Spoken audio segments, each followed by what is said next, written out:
Padre Pio saw them before the man even reached the confessional door.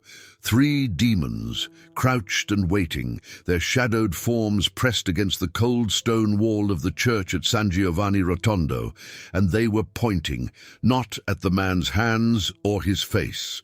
They were pointing at something only they could see, a mark on the man's soul. Dark, jagged, pulsing with a kind of terrible familiarity, as if they had placed it there themselves years ago and were now collecting what they believed was owed to them. When the man finally sat down across from Padre Pio that morning, the priest did not wait for him to speak. He looked directly into the man's eyes and said, "I already know why you are here. I can see what is written on you. But the fact that you came today, the fact that you are sitting in this chair right now, changes everything. That mark does not have to stay." The man wept before he could even begin his confession, because somehow in those few words, Padre Pio had named the exact weight he had been carrying for 11 years. 11 years of a wound sealed shut. 11 years of going through every outward motion of the faith, while something in his interior had slowly, quietly closed around a darkness he could not name and had never brought to anyone. Here is what I need you to understand before we go any further. That man was not special. He was not marked because of some rare or exotic sin. He was marked for the same reason that countless souls sitting in churches all around the world right now carry the same invisible signature on their souls. A signature that demons can read instantly, a signature that angels weep to see, and a signature that, as Padre Pio spent his entire ministry trying to communicate, does not have to be permanent. I've been studying the life and testimonies of Padre Pio for over 30 years now. My name is Margaret, and I remember the first time I read a full account of his ability to see souls, not just to read their sins, but to actually perceive the spiritual condition of each person who came before him, the marks left by their choices, their prayers, their silences, and their unforgiven wounds. I sat in my kitchen in Coventry with the book open on the table in front of me, and I could not move for a long time, because I realized that if Padre Pio could see that man's soul in the confessional, if he could see the marks left by 11 years of unconfessed sin, then he could see mine too. And more importantly, the same unseen forces in that church could see mine. This is not a comforting thought, but I have come to believe it is one of the most important and ultimately most liberating thoughts a Catholic can carry into their daily life. Here is the question that haunts so many of us, though we rarely say it out loud. Why is it that some families seem to attract spiritual attack again and again? Why do certain people seem to carry a kind of darkness with them, a heaviness that others can feel even when they walk into a room? Why do some people pray and pray, attend Mass faithfully, light candles before the saints, and still wake up at 3 in the morning with a terror they cannot name? Why does peace seem to flee from certain homes, even when those homes are filled with visible signs of faith, crucifixes on the walls, rosaries by the bed, holy water at the door? Padre Pio saw the answer to these questions. He saw it inscribed on souls, visible to the spiritual world, as clear and unmistakable as a bruise on pale skin. And in his years of ministry, in the thousands of confessions he heard, in the countless lives he touched, in the mystical visions God permitted him to see, he returned to this reality again and again, sometimes with tenderness, sometimes with a severity that shocked those who witnessed it. There is a mark on the soul that forms in darkness. It does not form because you are a bad person. It does not form because you hate God or have rejected the faith. It forms in the ordinary silences, in the grudges carried quietly, in the shames never brought to confession, in the prayers said with the mouth but not the heart, in the resentments that have calcified over years into something that feels almost like part of the personality. And what Padre Pio knew, what he tried to warn again and again in his letters, in his confessional, in his conversations with fellow priests, was that this mark is not invisible to the spiritual world. Demons see it. They recognize it immediately, and when they see it, they do not move away. They move toward it. Hold on, because the most important revelation of everything I'm about to share is not the mark itself. It is what Padre Pio discovered could transform it. But first, you need to understand exactly what we are talking about, because the Church has never spoken about this as plainly as Padre Pio did. Padre.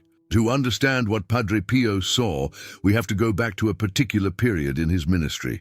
The years between 1945 and 1955, when the volume of pilgrims coming to San Giovanni Rotondo reached levels that the tiny mountain town had never imagined it would see. Thousands upon thousands of people came from across Italy, from Europe, from the Americas. They came for the Mass, which Padre Pio celebrated in a way that people described as unlike anything they had ever witnessed. Long, silent pauses. Tears streaming down his face during the consecration, a palpable weight in the air that made even the most skeptical visitors feel that something absolutely real was happening within those walls. But most of all, they came for confession. And this is where Padre Pio's extraordinary gift became both his greatest ministry and, in a sense, his greatest suffering.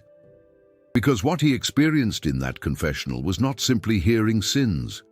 He was, according to his own testimony and the testimony of those who served alongside him, actually perceiving the state of each soul as it came before him. Not metaphorically, not through some vague intuition. He saw with a clarity that he described as agonizing the marks left on each soul by its history of grace received and grace refused.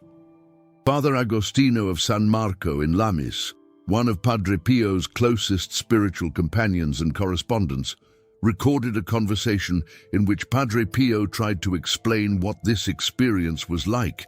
He said, "When a soul in a state of serious sin comes before me, I see the darkness around it as clearly as you would see a shadow in a sunlit room.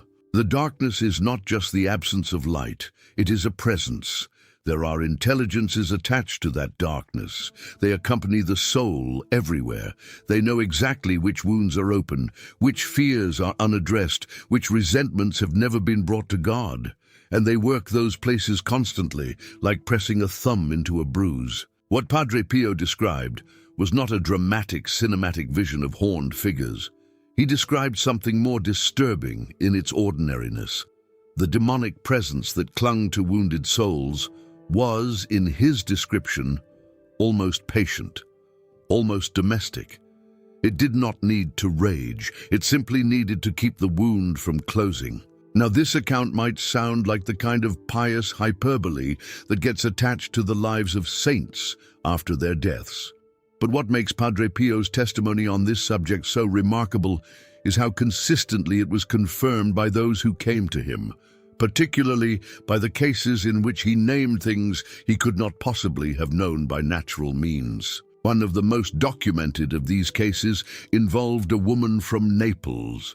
I will call her Concetta, as her full name was kept private at her family's request, even in the accounts that were later compiled by researchers. Concetta came to San Giovanni Rotondo in the early 1950s, accompanied by her adult daughter. She had been coming to Mass every Sunday for 40 years. She wore her brown scapula. She prayed the rosary daily. By every visible measure, she was a devout Catholic woman.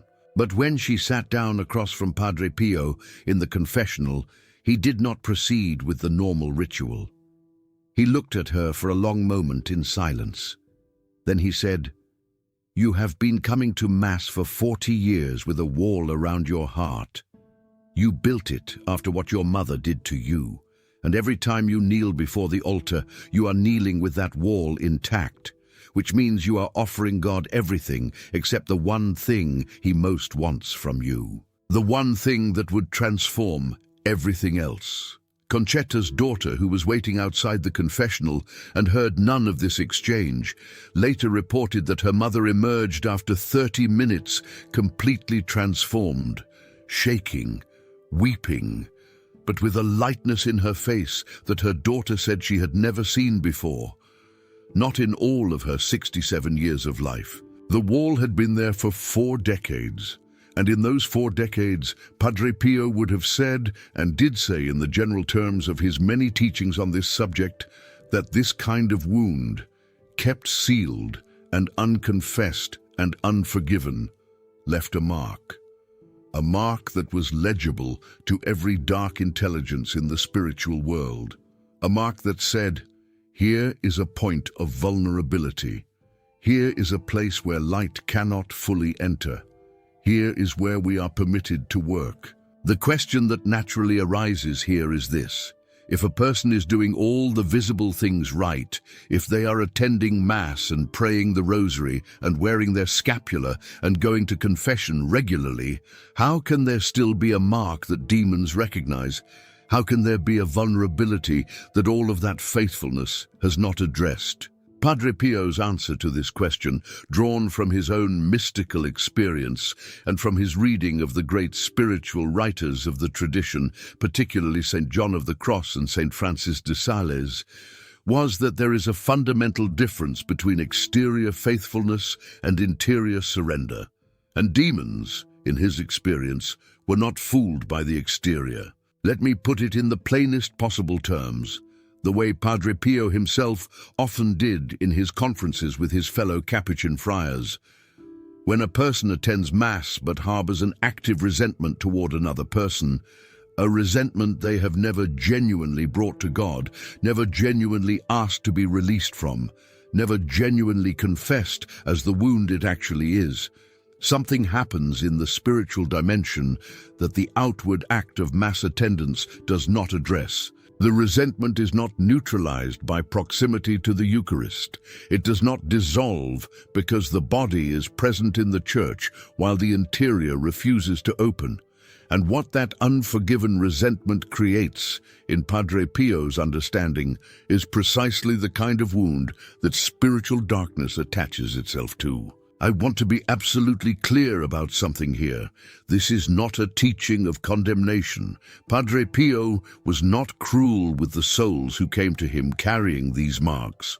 Quite the opposite. The testimony of virtually everyone who received his correction in the confessional was that even when his words were sharp, even when he named what they had hidden for years with a directness that took their breath away, there was always, beneath the severity, an overwhelming sense of being seen and loved by someone who genuinely wanted them to be free. This changed everything for me when I finally understood it. I'd always been, if I am honest with you, a little afraid of the image of the confessional as Padre Pio experienced it. The idea of someone seeing me so clearly felt terrifying. But the accounts of those who actually sat across from him tell a different story. They describe not primarily fear, but relief. The relief of a wound finally being named. The relief of having someone reach into the place you had hidden for decades and say, I see this, God sees this, and there is a path out. But let us go deeper. Because there are 3 specific kinds of marks that Padre Pio returned to again and again in his teachings, and each of them operates differently in the spiritual realm. The first mark is the mark of unconfessed serious sin, not the ordinary accumulation of venial failures that every human soul carries, but the specific named sins that have been deliberately withheld from confession for years. Sometimes because of shame so deep that the person cannot find the words. Sometimes because the person has made a private calculation that God surely understands, that this particular sin is different, that the circumstances justify what was done. Sometimes simply because the years passed and the sin grew older and older until it felt like too much time had elapsed to bring it back into the light now. Padre Pio saw these withheld confessions as wounds that would not close on their own. He described them as open to the spiritual world, visible from a distance, a kind of light in reverse, drawing the wrong kind of attention. He once wrote to a spiritual directee, "The soul that carries an unconfessed, serious sin is like a house with a broken lock on its door.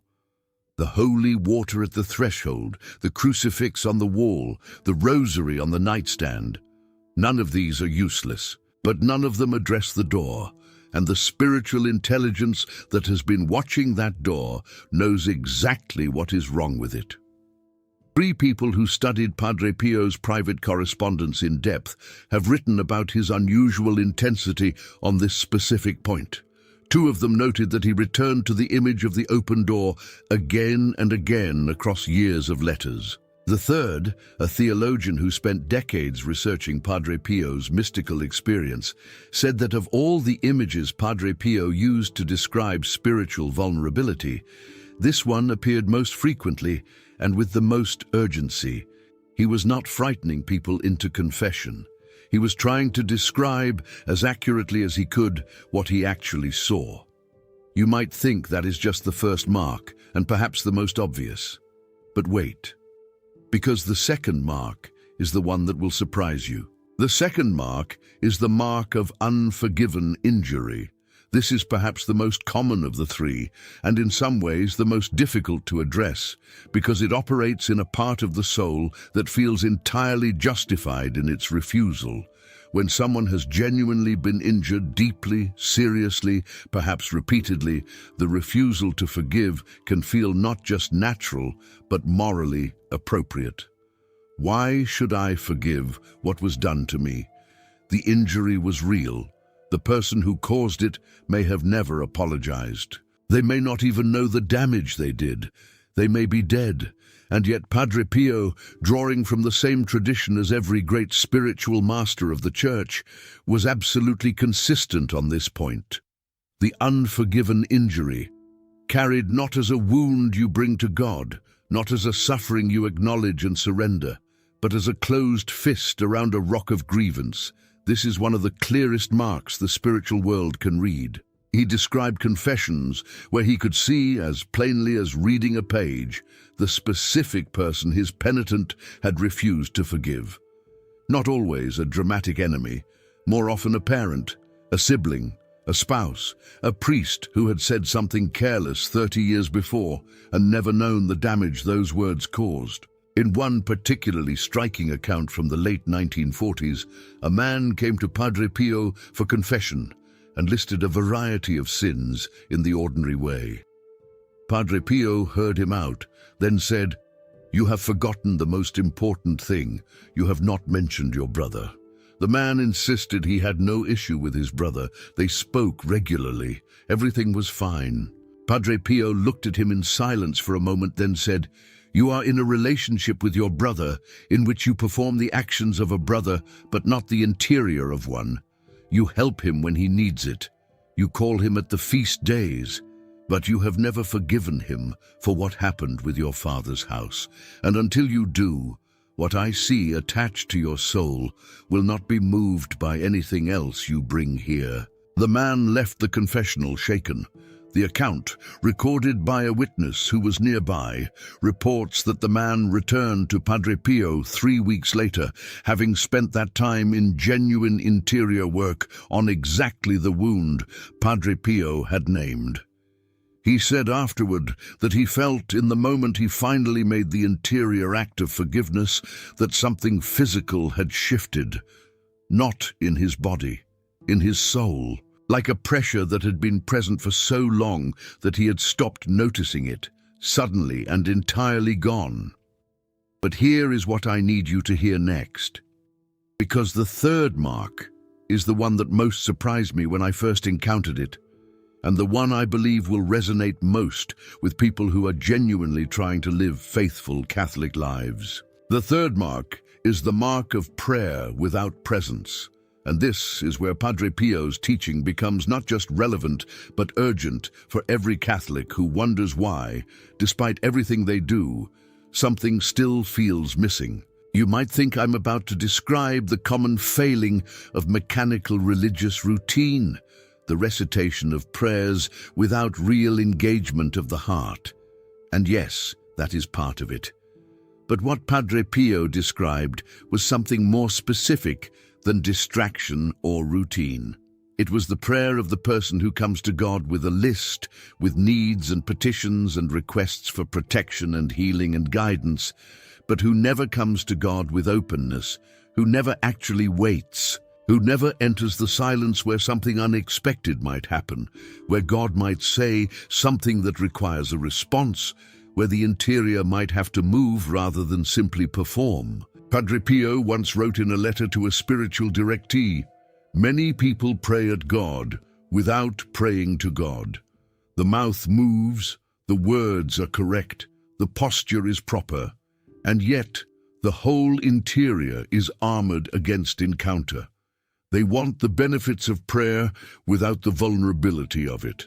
They want protection without presence, and in that armoring, that particular closure, they leave exactly the kind of gap in the soul that spiritual darkness can occupy. Not because God abandons them, because they have not opened the door." He was not condemning these people. He knew from his own experience of spiritual desolation, those terrible years when God seemed completely absent, when prayer felt like shouting into a void and hearing nothing but silence in return, that authentic prayer is genuinely difficult. He knew that the person who comes to God mechanically is often someone who has been hurt by life, someone who has learned to protect their interior because interior openness has caused them pain before. But he also knew, with the clarity of a man who had spent decades in direct encounter with both divine and demonic reality, that this particular armor had a cost. That cost was legibility. That cost was the mark. And he returned to this point with an urgency that some of his fellow priests found almost excessive until they understood what he was actually seeing. At the moment, Padre Pio saw all three marks operating together in a single soul, reinforcing each other, compounding the vulnerability, creating an almost complete spiritual exposure. He began to understand something that would change the entire direction of his counsel, something that took what could have been a teaching of terror and transformed it into one of the most hopeful things I have ever encountered in decades of reading about the lives of the saints. In 1959, toward the end of his formal ministry in the confessional, his eyesight failing, his stigmata causing such physical damage that every movement was agonizing, Padre Pio gave a series of informal talks to a small group of Capuchin novices at San Giovanni Rotondo.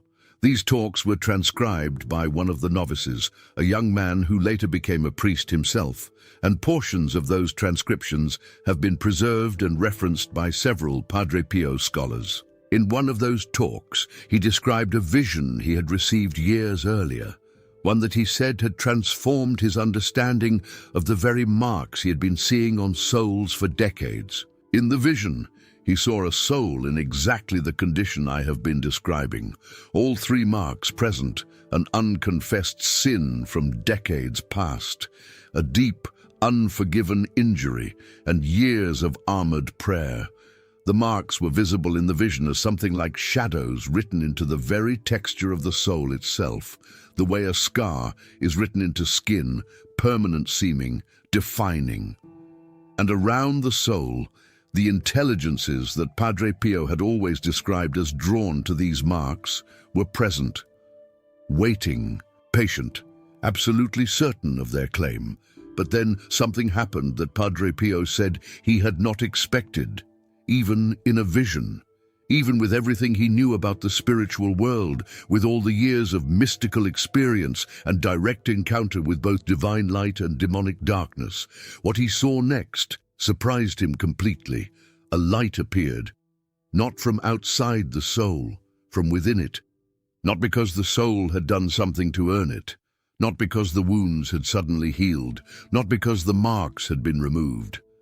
The light appeared in the exact place where the deepest wound was located, the oldest unforgiven injury, the root of the entire structure of closure, and it was small, barely more than a spark, a single point of luminosity in the middle of what had been entirely dark.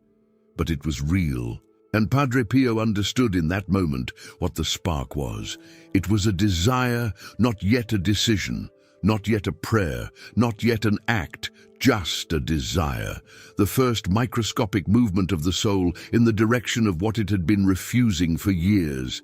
A desire to be free, a desire for the wound to close, a desire, however faint and incomplete and frightened, for the forgiveness that the soul had told itself was impossible. And the intelligences gathered around the soul, who had been so certain of their claim, who had been working those wounds for years with the confidence of ownership, drew back. Not because they were defeated, not because the wound was healed. They drew back because the terms had changed, because a soul in motion is not a soul that can be claimed with the same certainty. Because desire, even the smallest and most tentative desire for God, is its own kind of mark, a mark that the spiritual world reads just as surely as it reads the marks of unconfessed sin and unforgiven injury. But this mark it does not approach with confidence. This mark it approaches with something that Padre Pio, in his description, could only call alarm. Remember this. Remember the spark. Because I am going to come back to it in a moment.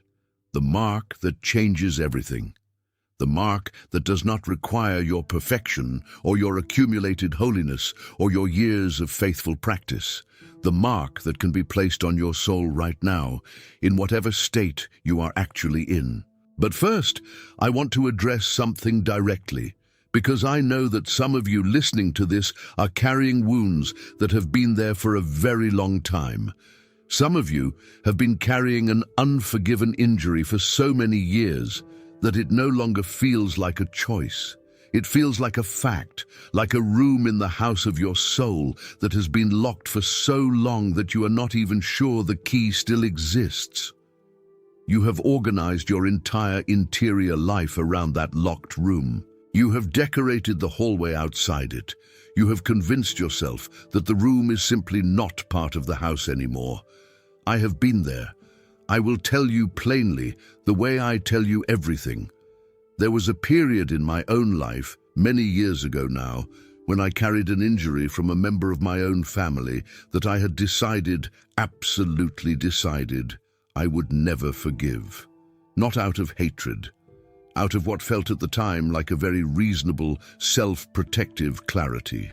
This person had done something that had cost me years of grief and consequences I was still living with, and I had wrapped that unforgiveness around me like armor and told myself it was wisdom, told myself it was simply honesty about who this person was and what they had done. I was going to Mass. I was praying my rosary. I was lighting candles before the saints.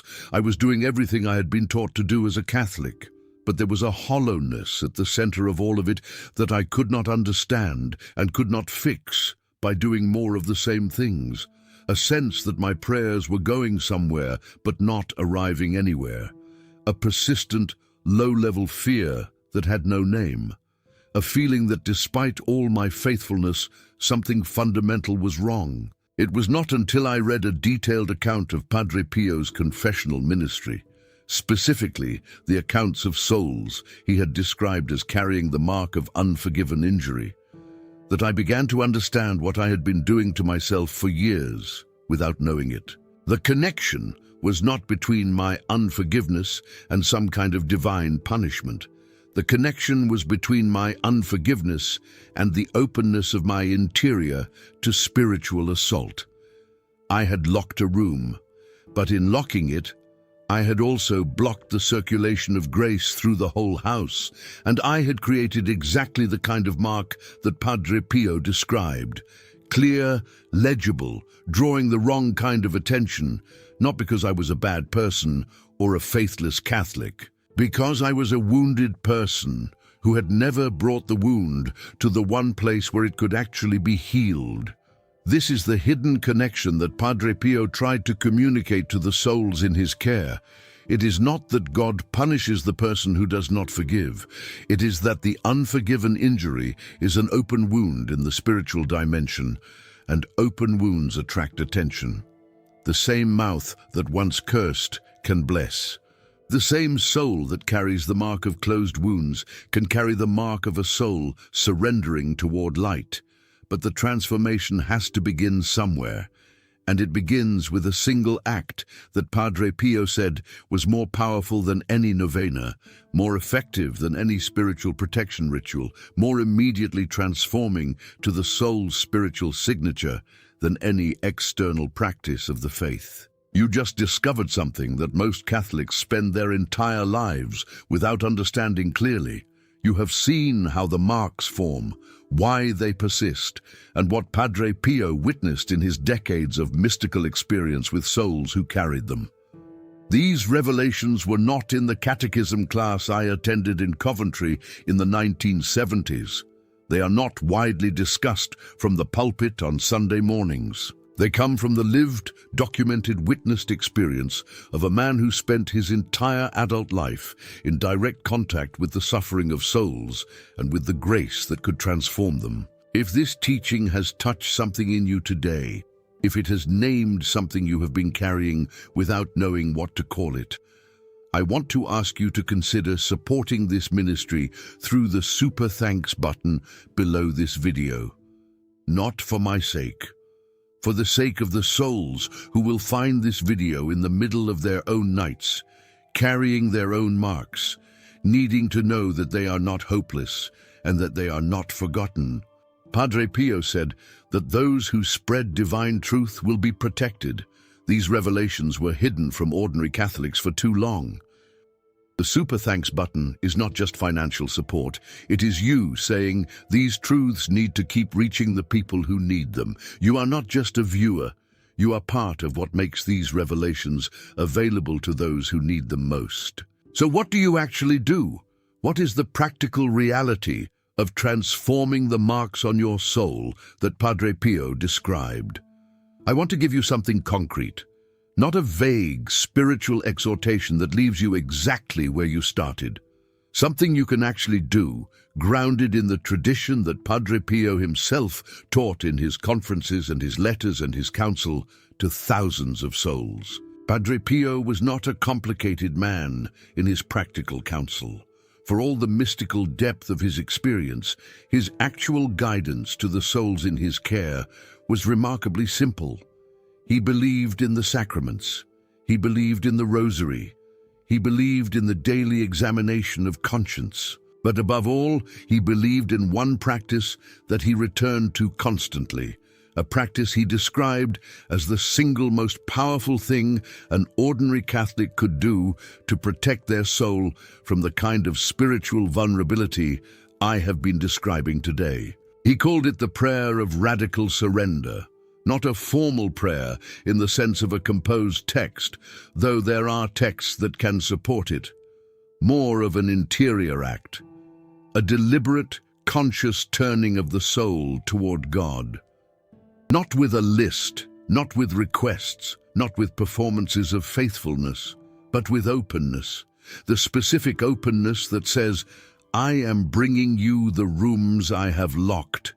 I am bringing you the wounds I have closed around. I am bringing you not my achievement or my accumulated faithfulness, but my actual interior, including the parts of it I am most ashamed of, most protective of, most convinced that you either cannot transform or will not. For the mark of unconfessed serious sin, Padre Pio's counsel was simple. Go to confession. Not eventually. Not when you feel ready, not when you have finally found the courage to face it completely and without flinching. Now, because the desire to be fully ready before you act is often the precise mechanism by which that particular mark is maintained across years and then decades. The enemy of the soul does not need you to refuse confession permanently. He simply needs you to keep postponing it. Keep finding the reason why this week is not quite right. Keep waiting for the moment when the shame will feel manageable enough to speak, and the years pass, and the wound deepens, and the mark becomes more defined. Padre Pio told a young priest who came to him for spiritual direction, tell the people in your care that God is not waiting for them to feel ready. He is waiting for them to come. These are completely different things. Ready is something the enemy offers you as an excuse. Coming is something only you can choose. Do it now, not tomorrow. For the mark of unforgiven injury, his counsel was equally direct, though he acknowledged that it was often the hardest of the three to act on. He did not tell the souls in his care to feel forgiveness they did not feel. He did not tell them to pretend the injury did not happen or did not matter. He did not ask them to manufacture a warmth toward the person who had hurt them that they did not genuinely possess. He understood too deeply the reality of human wounding to ask anyone to perform an emotion that had not yet been given to them. Instead, he told them to begin with this single prayer, spoken aloud if possible, spoken in the privacy of their own room, spoken even if the voice shook and the words felt hollow. God, I cannot forgive this. I do not have the forgiveness in me to give, but I am willing to be made willing. I am willing for you to create in me the capacity that I do not currently possess. That is all I have. Take it and do with it what I cannot. That prayer, the prayer of willing to be willing, is in Padre Pio's understanding the beginning of the transformation of the mark. It does not have to be felt. It does not have to be accompanied by any emotional release or sense of resolution. The decision of the will, made honestly and without pretending to a wholeness that is not yet present, begins to change the spiritual signature of the soul in ways that the person making that prayer will not immediately perceive, but that the spiritual world perceives immediately. This is the same mouth that once cursed now, beginning to bless, not with feeling yet, with intention, with the willingness that is the very first movement of grace taking hold. I've watched this happen over decades of faith and of walking beside people in their spiritual lives. The change is not always dramatic on the outside, but something happens. The hollowness I described, that sense of prayers going somewhere and not arriving anywhere, begins to shift, slowly, not all at once, but the circulation of grace resumes. The house begins to breathe again. For the mark of prayer without presence, Padre Pio's counsel was this: stop trying to do prayer perfectly and start trying to do it honestly. Bring God your actual interior, not the interior you think He wants to see. If you are angry, bring the anger. If you are afraid, bring the fear. If you are completely numb, if the years have worn away whatever feeling you once had in prayer and now you sit before God with nothing but emptiness, bring the emptiness. Do not perform faithfulness. Present reality. The armoring that creates this particular mark does not come off through increased effort or greater devotion. It does not come off because you add another prayer to your daily routine or extend your rosary from 1 decade to 5. It comes off through the risk of authenticity, through actually showing up to prayer as you are rather than as you think you should be, through trusting that what God wants from you is not a performance but a person. Remember the spark I described in Padre Pio's vision, the small light that appeared in the place of the deepest wound and caused the gathered darkness to draw back. That spark was not the light of achievement. It was not the light of accumulated holiness or years of faithful practice or correct theological understanding. It was the light of honest, humble, frightened, incomplete desire. The desire to be free. The desire for the wound to close. The desire, however tentative and small, for the protection and presence of God in the exact places where the soul had been most closed to it. That spark is available to you right now, not tomorrow, not after you have prepared yourself more thoroughly or resolved to be a better version of yourself, or waited until the weight feels lighter and the courage feels greater. Right now, in whatever state you are actually in, carrying whatever you are carrying, with whatever mixture of faith and doubt and weariness and longing you bring to this moment. Padre Pio said, pray, hope, and don't worry. Most people have heard those words. They are perhaps the most famous thing he ever said. Fewer have understood that the prayer he was referring to, the prayer that frees us from worry because it actually changes our spiritual condition, is not the polished and careful and correctly performed prayer of someone trying to impress God.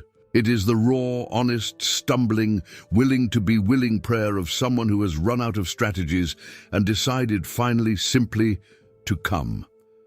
The mark that Padre Pio saw on souls, the mark that darkness recognizes immediately and approaches with confidence, can be transformed, not by your perfection, not by the length of your prayer list or the number of novenas you have completed, or the years of mass attendance you can point to. It is transformed by your honesty and your willingness to keep returning to the one place where transformation actually happens.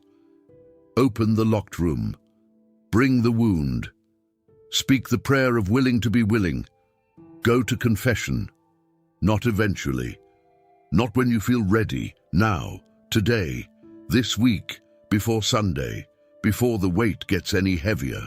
And when you do, when you make even the smallest genuine interior movement in the direction of the forgiveness and openness and surrender that Padre Pio spent his life trying to point people toward, something will shift in your spiritual signature. The spiritual world will see something different written on you, not the mark of your wounds and your closed rooms and your accumulated silences. The mark of a soul in motion toward God. The mark of a soul choosing light over the familiar darkness of a wound that has been kept too long. That is the mark that the gathered intelligences cannot approach with confidence. That is the mark that causes them to draw back. And that is the mark that the angels, according to Padre Pio, in one of his most beautiful and personal letters, recognize with what he could only describe as joy. Do it now, not tomorrow. I want to ask you something specific, and I want you to answer it in the comments below. Of the three marks that Padre Pio described, the mark of unconfessed serious sin, the mark of unforgiven injury, or the mark of prayer without presence, which one do you recognize most clearly in your own spiritual life right now? You do not have to name the details. You do not have to tell the story, but write the number 1, 2, or 3. Because in my experience, when we name the thing, even partially, even anonymously, something begins to shift. And when you scroll through the comments, you will find that you are not alone in what you are carrying. You never were.